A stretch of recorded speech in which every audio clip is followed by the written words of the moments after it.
हम देखते हैं ज्ञानेंद्रियों के बारे में, सेंस ऑर्गन्स के बारे में। तो यानी कि जिन इंद्रियों से, जिन ऑर्गन्स से, जिन अंगों से हमें ज्ञान की प्राप्ति होती है उन्हें हम बोलते हैं ज्ञानेंद्रियां।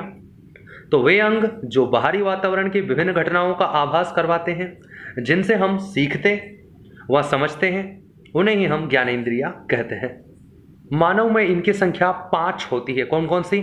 आंख, नाक, कान, जीभ और त्वचा। कौन कौन से? आंख, नाक, कान, जीभ और त्वचा। ये 5 ही तरीके हैं हमारे पास किसी चीज को सीखने के।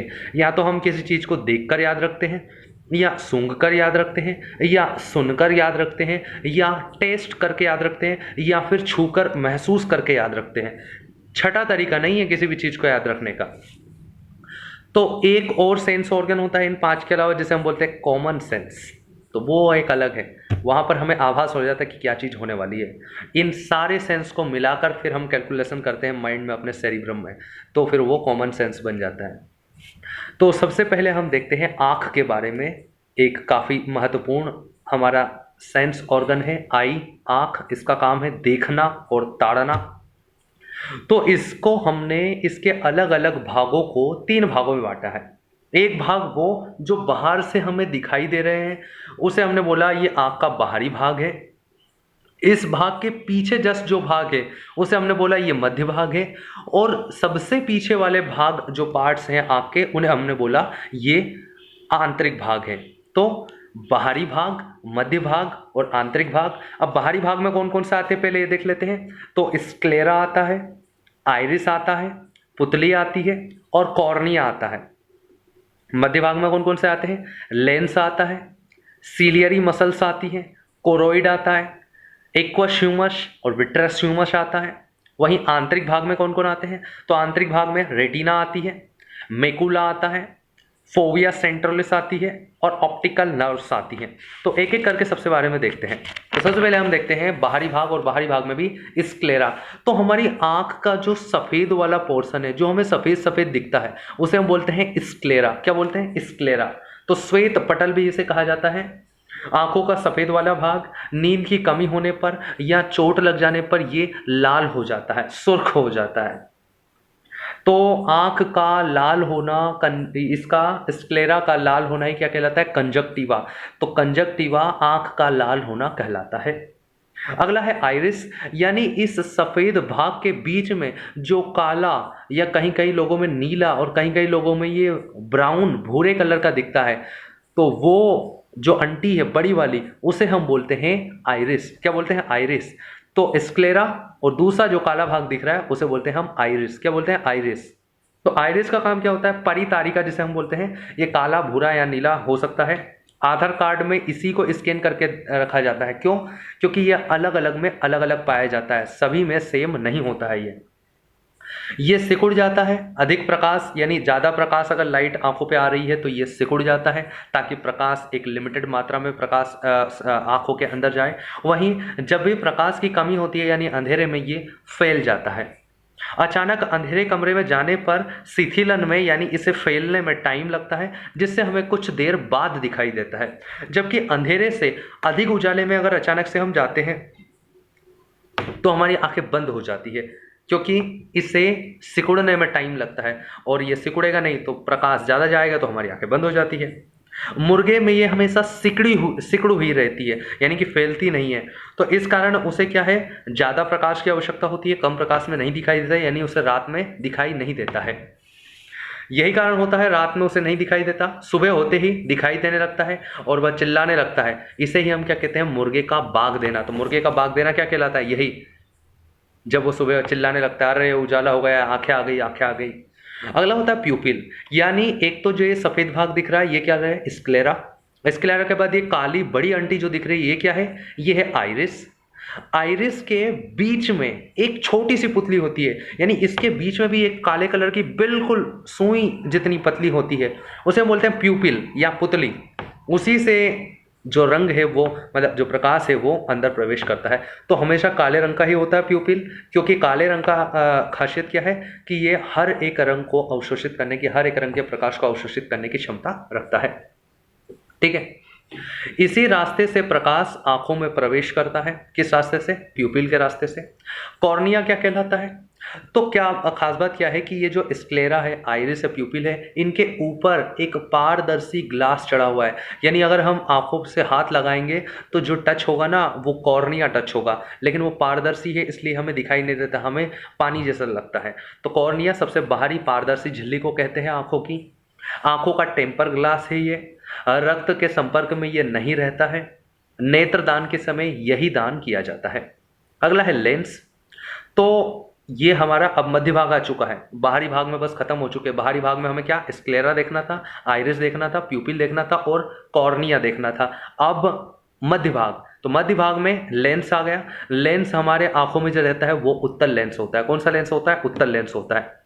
और 6 मांसपेशियां इसे पकड़ी रहती है, 3 ऊपर से 3 नीचे से, जिन्हें हम सीलियरी मांसपेशियां कहते हैं। क्या कहते हैं? सीलियरी पेशियां। यह चमकीला होता है। कौन सा? लेंस हमारा। अपवर्तनांक इसका काफी अधिक होता है।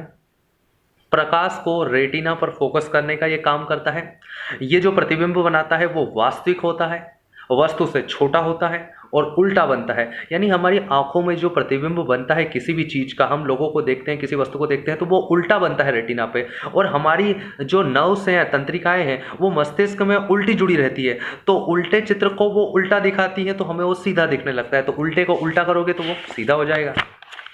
अगला है सीलियरी मसल्स, यानी कि जो मांसपेशियां पकड़ के रखती है। किसको पकड़ के रखती है? लेंस को पकड़ के रखती है। ये लेंस के समायोजन का कार्य करती है। क्योंकि खास बात क्या है कि जब भी हमें दूर की वस्तु देखने होती है तो उसके लिए चाहिए पतला लेंस।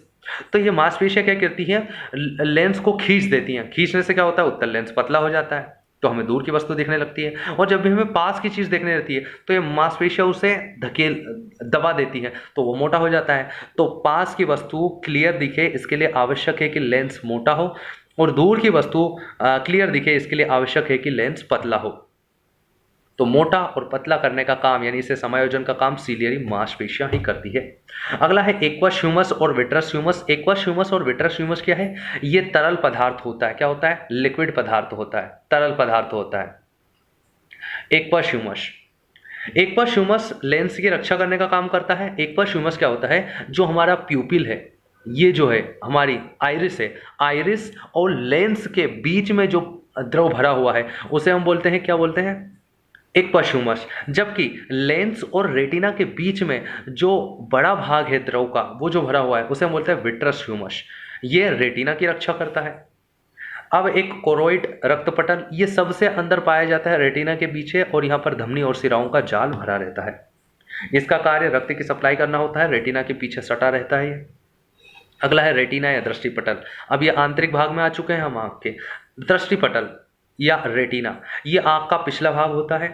चित्र बनता है यहीं पर, वास्तविक बनता है, छोटा बनता है और उल्टा बनता है, ये अपन देख चुके हैं। येलो स्पॉट या मेकुला, मेकुला रेटिना का ही एक भाग है, और वह भाग है जहाँ पर कि जो प्रतिबिंब है वो काफ़ी क्लियर बनता है, इसे ये हम येलो स्पॉट भी कहते हैं। लेकिन येलो स्पॉट यानी मेकुला का ही एक केंद्रीय भाग होता है जहां पर कि बिल्कुल प्रतिबिंब बहुत अच्छे से बनता है, उसे बोलते हैं फोविया सेंट्रोलिस। फोविया सेंट्रोलिस मेकुला के बीच में रहता है, प्रतिबिंब बहुत अच्छा बनता है, एचडी क्वालिटी में बनता है बिल्कुल, और शिकारी द्वारा शिकार करते टाइम यानी शिकार पर नजर लगाते टाइम इसी का इस्तेमाल किया जाता है। एक और रेटिना पे एक क्षेत्र ऐसा होता है जहां पर कि डायग्राम बनता ही नहीं है, यानी प्रतिबिंब बनता ही नहीं है, जिसे हम बोलते हैं ब्लाइंड स्पॉट। क्या बोलते हैं? ब्लाइंड स्पॉट, अंध बिंदु। यहाँ पर कोई चित्र नहीं बनता है। जंक्शन ऑफ ऑप्टिकल नर्व्स, यहाँ पर क्या है? जो ऑप्टिकल तंत्रिकाएं हैं वो यहाँ पर आके जुड़ी रहती हैं, इसीलिए यहाँ पर कोई भी जो प्रतिबिंब है वो नहीं बनता है। अब ऑप्टिकल नर्व 2 प्रकार की होती हैं, उन्हें हम देख लेते हैं। 2 प्रकार की कोशिकाओं से मिलकर बनी होती है। एक होती है रोड सेल्स या छड़ कोशिकाएं या सलाका कोशिकाएं जिन्हें हम बोलते हैं, और एक होता है कोनिकल सेल्स या शंकु कोशिकाएं। तो शंकु कोशिकाएं और सलाका कोशिकाएं 2 प्रकार की कोशिकाओं से मिलकर ऑप्टिकल नर्व्स बनी होती है। अब रोड या छड़ या सलाका कोशिकाओं की खास बात क्या है कि यह प्रकाश की तीव्रता को बताती है और प्रकाश का अनुभव कराती है, यानी प्रकाश है या नहीं है इसका अनुभव कराती है बस। यानी कि अगर रात में आप निकले और आंखें खोली तो आपको लगेगा अंधेरा, काला। क्यों?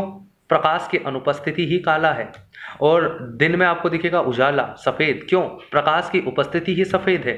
तो प्रकाश की उपस्थिति और अनुपस्थिति, यानी कि ये पूरी दुनिया को ब्लैक एंड वाइट के तरीके से हमें दिखाती है। उल्लू में ये बहुत ज़्यादा मात्रा में पाई जाती है, और रतौंधी रोग में ये प्रभावित होती है, यही कोशिकाएं प्रभावित होती हैं। जबकि कोन या शंकु कोशिकाएं या कोनिकल सेल्स ये क्या करती हैं? ये हमें रंगों का आभास कराती है, यानी लाल है कि पीला है कि नीला है कि हरा है, तो ये हमें आभास कराती है रंगों का। ये जानवरों में नहीं पाई जाती है, यानी गाय में, भैंस में शंकु कोशिकाएं नहीं पाई जाती हैं। यही कारण है कि उन्हें हर एक चीज़ ब्लैक एंड वाइट दिखती है। कलर ब्लाइंडनेस रोग में यही कोशिकाएं प्रभावित होती हैं। तो रतौंधी में शलाका कोशिकाएं प्रभावित होती हैं, जबकि कलर ब्लाइंडनेस में, रक्तांधता में हमें कोनिकल सेल्स प्रभावित होती हैं। तो कलर कौन बताता है? कौन बताता है, यानी कौन सेल्स, जो कोनिकल सेल्स रहती हैं वो हमें कलर बताती है। तो कलर कौन बताता है? कौन बताता है। ऑप्टिकल नर्व जो रहती है वो कार्पोरा, हमने पढ़ा था, मध्य मस्तिष्क का एक भाग होता है जो देखने और सुनने का केंद्र होता है, तो कार्पोरा से जुड़ी होती है। यानी आंसू, लेक्राइमल ग्रंथि पाई जाती है, आंसू जो आंसुओं का स्त्रावण करती है। आंसुओं में लाइसोजाइम नामक एंजाइम पाया जाता है जो जीवाणुओं को नष्ट कर देता है। आंखों पर लाइट का प्रभाव 1/10 सेकंड तक रहता है, यानी 1/10 सेकंड से ज़्यादा स्पीड से अगर कोई वस्तु हमारे आंखों के सामने से निकल गई तो वो हमें नहीं दिखेगी, और इससे अगर कम समय में, अगर इससे कम समय में निकल गई तो नहीं दिखेगी, और अगर इससे ज़्यादा समय लगा, यानी कि 2 सेकंड, 5 सेकंड, 10 सेकंड जितना भी लग गया, तो फिर हमें दिख जाएगी। जानवरों की रात में आंखें चमकती है जिंक के कारण। लेंस पर सीलियरी का जमा होना मोतियाबिंद कहलाता है। कलर ब्लाइंडनेस में कौन कोशिकाएं प्रभावित होती हैं? लाल और हरा रंग कलर ब्लाइंडनेस में नहीं दिखता है। डाल्टोनिज्म, कलर ब्लाइंडनेस को हम डाल्टोनिज्म कहते हैं। अब हम क्या करते हैं, कंपेयर कर लेते हैं कैमरा को आंखों से। तो फिल्म या रील्स जो रहती है कैमरे की वो रेटिना के जैसे होती है। डायफ्राम को हम आइरिस से कंपेयर करते हैं। अपर्चर को हम प्यूपिल से कंपेयर करते हैं। लेंस को हम लेंस से कंपेयर करते हैं। तो बाहरी भाग कौन कौन से थे? स्क्लेरा था, आइरिस था, प्यूपिल था, कॉर्निया था। मध्य भाग में लेंस, सीलियरी मसल से एक्वस ह्यूमस, विट्रस ह्यूमस था। अंदर में कोरोइड, रेटिना, ऑप्टिकल नर्व थी। रेटिना में ही मेकुला एक भाग था, फोविया एक भाग था, ब्लाइंड स्पॉट एक भाग था। ऑप्टिकल नर्व 2 प्रकार की थी, शंकु थी और शलाका थी। शंकु रंग का आभास कराती है, जबकि शलाका प्रकाश का आभास कराती है। तो यहाँ पर हमारा आँख पूरी तरह से कंप्लीट होता है। धन्यवाद।